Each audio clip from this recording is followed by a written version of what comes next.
was an ordinary Friday night when my 4 friends and I decided to break the monotony of our lives in that small town.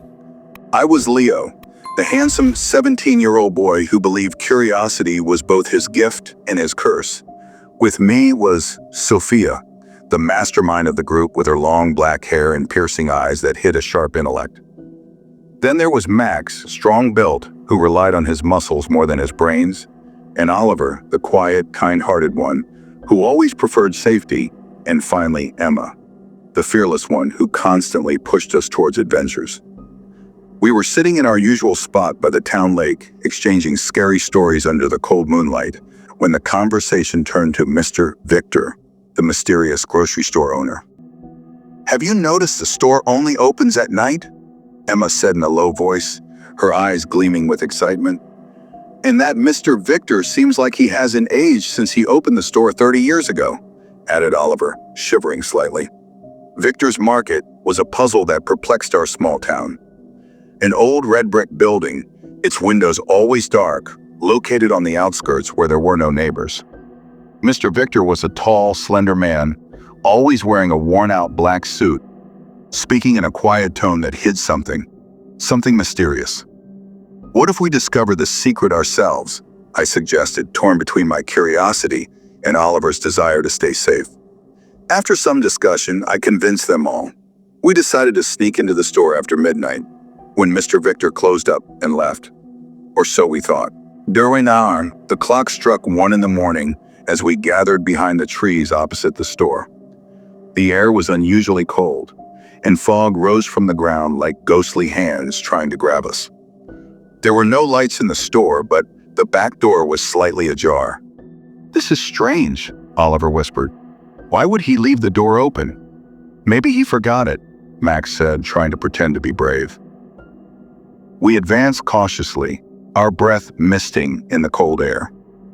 We slowly pushed the back door, and it emitted an annoying creak, like a final warning. We found ourselves in a dark storage room, the smell of mold and old earth filling the air. "Turn on your flashlights," Sophia whispered. The flashlights flickered on, revealing a room filled with ancient shelves, dusty food cans from years gone by. But what caught our attention was the small door at the far end of the room. It was completely different from the other doors, made of metal and secured with a modern lock. "What's this?" Emma asked, touching the cold door. "I don't know, but I want to know what's behind it," I said. Max had a set of tools, and thanks to his strength, he easily broke the lock. We opened the door to find a staircase leading down. We went down one after the other into a dark, damp basement, much larger than we had expected. Down below, we didn't find boxes of food or drinks. Instead, the basement resembled an old laboratory. On the walls hung strange charts and maps with circles and concentric circles drawn on them. Desks were covered with yellowed papers, and oddly shaped devices emitted a faint hum. "What is this place?" Oliver said, his voice trembling. Sophia began examining the papers. "Look at this," she said, holding up a tattered sheet. "This is a map of our town, but there are strange marks on it." We crowded around her. The map had marks on specific houses in the town, including our own 5 houses. "What is he doing?" Emma asked. Then Oliver found an old diary. He opened it and began reading aloud. "Day 347. Experiment number 89 failed. The bodies cannot withstand the energy for long. But I am getting closer to the solution. I must find a perfect vessel." They were Mr. Victor's words. And as Oliver continued reading, we began to understand the true horror. Mr. Victor wasn't just an ordinary grocer. He was an ancient sorcerer searching for immortality. He had discovered a way to extract the life energy from the young and transfer it to his aging body. But he didn't want just any energy. He wanted pure energy, the energy of strong, healthy teenagers. "Look at this," Sophia said, pointing to an old picture on the wall. It was a picture of youngsters our age, dating back 50 years. Under the picture was written, "Raw materials for experiment 12. "He's making the town's youth disappear," Emma screamed. And suddenly we heard a sound from above. "I see we are not alone," said Mr. Victor's cold voice. The lights went out abruptly, We heard the metal door slam shut violently, and Max's scream, "We're trapped!" The darkness was absolute. We couldn't see a thing. We only heard the sound of heavy footsteps, slowly descending the stairs. "Curious children," Victor's voice said with a sinister laugh. "You've saved me the trouble of searching. 5 perfect vessels in one place." Emma turned on her flashlight, and the light revealed a sight I will never forget as long as I live. Mr. Victor was standing at the bottom of the stairs, but he was no longer the quiet man we knew. His eyes glowed red, and his long fingers ended in sharp claws. He was smiling an unnaturally wide smile, revealing sharp teeth. "What? What are you?" Oliver whispered, trembling. "I am one who came long before your time," Victor said in a deep, horrifying voice. "I searched for the secret of immortality, and I have found it. All I need is your pure energy." We fled through the dark basement, trying to find an exit. The place was a maze of corridors and rooms. We heard the sounds of Victor's footsteps approaching us, and his laughter echoing through the halls. We entered a large room with metal chairs strapped with restraints and strange devices connected to them. On the walls were drawings of magical rituals, and shelves held glass jars containing strange fluids and things that resembled human organs. "This is where he conducts his experiments," Sophia said, shivering. We heard the door close. We turned to find Victor standing at the entrance. "Game time," he said, raising his hand. We felt a strange force pulling us towards the metal chairs. We tried to resist, but it was stronger than us. Soon we found ourselves strapped to the chairs, helpless to move.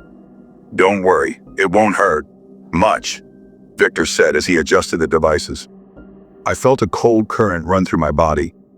I began to see threads of white light emerging from my chest and heading towards a device in the middle of the room. I looked at my friends and saw the same thing happening to them. "He's extracting our life energy," Emma screamed. Oliver was crying. Max was trying to free himself with his strength, and Sophia was trying to use her intelligence to understand how the devices worked. As for me, I felt life draining from my body. "Stop!" I suddenly shouted. Victor looked at me astonished. "What did you say?" "I said stop," I repeated in a louder voice and felt a strange power emanating from within me. "You can't continue this," Victor laughed. "And who's gonna stop me? You?" I looked at my friends and saw fear in their eyes, but I also saw hope. They were counting on me. I took a deep breath and began to remember all the beautiful moments we had shared together, all the laughter, all the adventures. I felt a power filling me, a power different from the one Victor was drawing from me. "Yes, me," I said, and felt the warmth returning to my body. The restraints that had been holding me began to loosen. Victor stared at me in disbelief. "Impossible. How are you resisting?" "Because you don't understand," I said, completely freeing myself. "The power of friendship and love is stronger than any dark magic." I broke free suddenly and hurried to release my friends. Victor was shouting angrily, trying to stop us, but something was preventing him. His face began to age rapidly. His hair fell out and his skin wrinkled. He had been relying on our energy to maintain his youth, and when we severed the connection, he began aging rapidly. "No!" he screamed, watching his hands turn to skin and bones. "What are you doing?" We freed everyone and gathered in the middle of the room. Victor was now an exhausted old man, barely able to stand. "It's over, Victor," Sophia said. "You won't repeat your actions ever again." We left the basement and walked slowly upstairs, leaving the old Victor behind us. When we got outside, we called the police. The next day, news of Mr. Victor's arrest spread throughout the town. When the police entered the basement, they found evidence of his crimes over the past decades. Victor had been responsible for the disappearance of dozens of young people over the years. We returned to our homes, united by a terrifying experience we would never forget. We learned that some secrets are better left buried, and that curiosity can lead to dark places.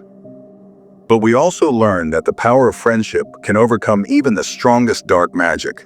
And as we always say, curiosity killed the cat, but friendship brought it back to life. As for me, Leo, I know that night changed me forever. I became wiser, more appreciative of my friends, and I came to know that there are things in this world that cannot be explained, and for many, it's better they remain mysterious. And sometimes on dark nights, when I pass by Victor's now closed store, I think I see a shadow moving behind the dark windows, and I hear a sinister laugh echoing in the wind. And I wonder, was Victor really the last one to practice this dark magic in our town?